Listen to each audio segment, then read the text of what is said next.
So, my name is Carter, and for about 5 years I have worked at Walker Asylum. For the sake of confidentiality and quite frankly the safety of you reading this, I will not be releasing where it's located. At first it was honestly just like sweeping the halls of a high school, nothing but a mundane janitor job.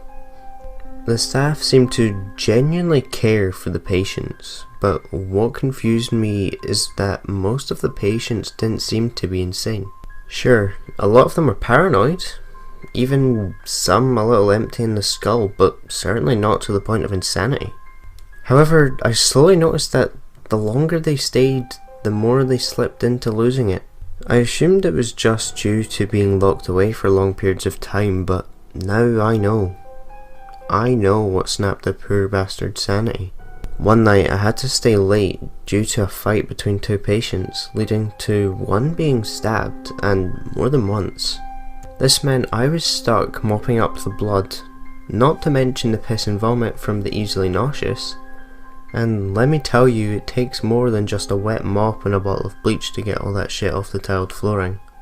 As I was dumping out my second pail of dark red mop water, trying not to gag, Dr. Wendell, the head of psychology, came in bringing me a cup of coffee. Sorry about the mess, Carter. If I'm able to handle the sight of blood, I'd give you the hand. He was a stereotypical nerd, soft eyes behind a pair of rimmed glasses, a tall, lanky figure, and a rather nasally voice. I laid down my mop and grabbed the coffee, thanking him. It's no big deal. This is why I'm getting paid after all. Although, I might have to ask for a raise after this mess. He chuckled softly and agreed that my next paycheck should be significantly heftier.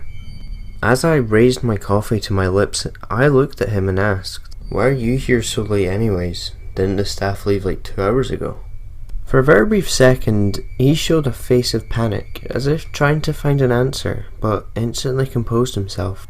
Yes, well, as head physicalist, I have quite a heavier load of paperwork than your average doctor. I nodded without giving it a second thought. After all, it was a solid excuse, given that running an institution like this one. After a few minutes of small talk, he left for his office as I continued scrubbing and mopping. I did what I could to make the floor look presentable. Well, as presentable as an asylum cafeteria could be. After cleaning up my supplies and storing them in the closet, I head to my office, which was only a little larger than the actual closet we store the supplies in. Yet, I know, living quite lavishly. I grabbed my coat and made my way to the front door when suddenly I heard this fuzzy sound. It was kind of like a deep muffled buzz you'd hear from a bee. I chalked it up to be the crappy LEDs. I mean, I can't even remember how many of those I've had to change. I continued walking when suddenly that buzzing sound returned, this time followed by what I could only describe as the screech of a wounded animal. It was faint and muffled, but just loud enough to catch my attention. I figured, what the hell, might as well check it out. I was already working the graveyard shift, might as well do some exploring. It was strange. No matter where I went, the buzzing never got any louder, nor any quieter. I was stumped. I've scrubbed this building from every square inch, yet couldn't find anything. I was ready to give up my search when I passed Wendell's office. It was completely empty. He was nowhere to be seen. I assumed he had just left until I noticed that his coat, bag, and car keys were still on his desk. The buzzing returned, and while it wasn't any louder, I could see flashing lights from underneath his desk. I went in and pushed the desk over to the side, and underneath was this trapdoor. The wood was worn down and stained to holy hell, splinters popping up all over the place. I opened the hatch and lifted the door. It led to a long ladder that was rusted and dented. The buzzing returned, this time much louder, along with the screeching. However, this time it was slurred and mumbled. Now, I can already hear you going, "Don't go down there, dumbass." But I've seen plenty of horror movies, and the whole people being stupid and going into dark basements. But the thing is that the human mind is a curious thing. Sometimes curiosity overpowers logic or fear. So after a few minutes of debating my own sanity, while I hear more yells and buzzing, I went down the ladder. It was grimy and rusted to hell. Thank God I got my tetanus shot, or I would have died on the spot from the first rung. I continued to go down till my boots hit the cracked cement floor. There were flashing lights in the direction of the sounds. Every part of me wanted to climb back up that ladder and run the fuck out of here. But my body moved no matter how hard I tried to hit the brakes. I went down the hall and slowly peeked around the corner, and what I saw made my heart skip a beat. It was Dr. Wendell's, along with a nurse. Wendell's was standing in front of one of the inmates, who had been strapped down to an old-fashioned restraining board like Frankenstein. The top of the man's skull was cut off. Rusty metal rods railed into his brain from various areas. His eyes were glazed over, almost like TV static. Now, John, you know this is merely a test. Resistance or not, we will be getting our studies complete. So why don't you just try to relax, and we'll get through this smoothly. Wendell said, picking up what I assumed to be a cattle prod or stun baton. He slowly moved the prod to one of the metal rods sticking from the man's brain. It's then when I learned what the buzzing was from. A strong electric current followed by a low staticky buzzing. The man began slurring again as his left arm violently began spazzing out.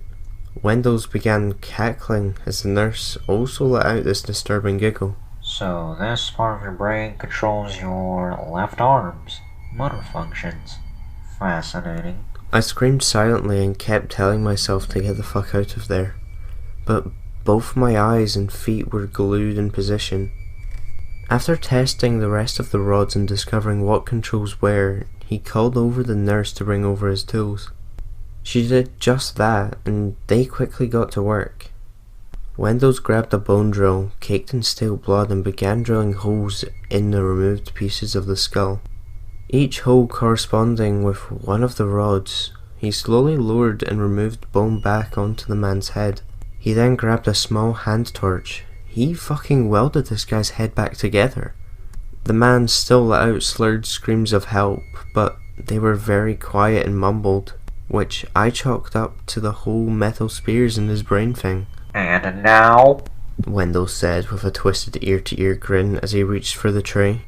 we move on to the last step of stage 1. He finished as he picked up another crimson-stained tool. It was a rusty, jagged scalpel, not large enough to be considered a knife, but significantly larger than the simple scalpel. He admired the blade's sharp edges. Now this is my favorite part, he said with a wink before ramming the blade into the lad's gut, slowly opening it and removing a large patch of flesh, revealing the man's ribcage and the contents held behind it.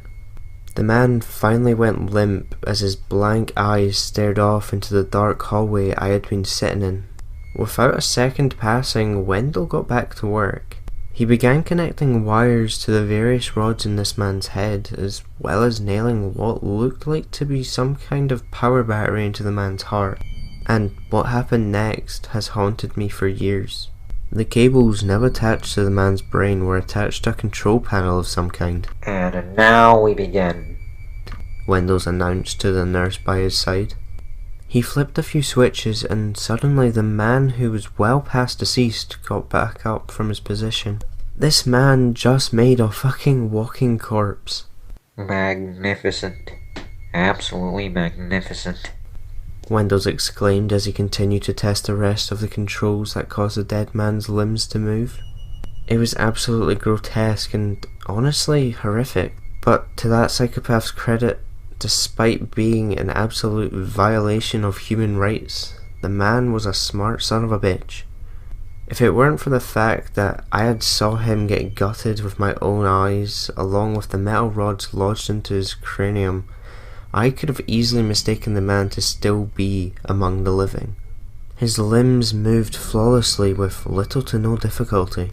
He was even able to make the corpse pick things up, even move his jaw to give the impression of speaking. That's when my lunch finally decided it was time to come up. That was also the moment I had been spotted thanks to my now liquefied bacon, egg and cheese spilling to the ground. My eyes met with Wendell's, where he flashed a smile that would have given Heath Ledger's Joker the chills. I immediately began to haul my ass to the ladder, in which the doctor's new plaything began to chase me. I turned around, met with his empty glazed over eyes and still open chest.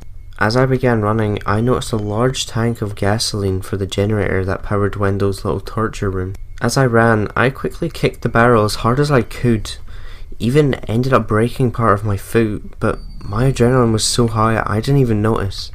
I reached the ladder when suddenly my leg was grabbed by the walking corpse. I threw a punch right to his face. Well, I'm sure you know, dead people don't exactly feel pain, so my swings were meaningless. I decided to shove my boot into his face, which caused him to stumble back, giving me enough time to climb up. As I reached the top, I quickly fished my lighter from my pocket, and for once, having a smoking habit saved my life that night. I dropped my lighter into the hole and the ground instantly ignited. I pushed a large metal desk back over the trapdoor, in which that fucked up psychologist and his nurse began desperately banging on the steel latch door. I never thought I'd have blood on my hands, but honestly I couldn't care in the slightest considering whose blood it was. I called the police before quickly running to my truck and driving home, fast enough to run over the flash. I haven't been the same since. I mean, who the fuck would be?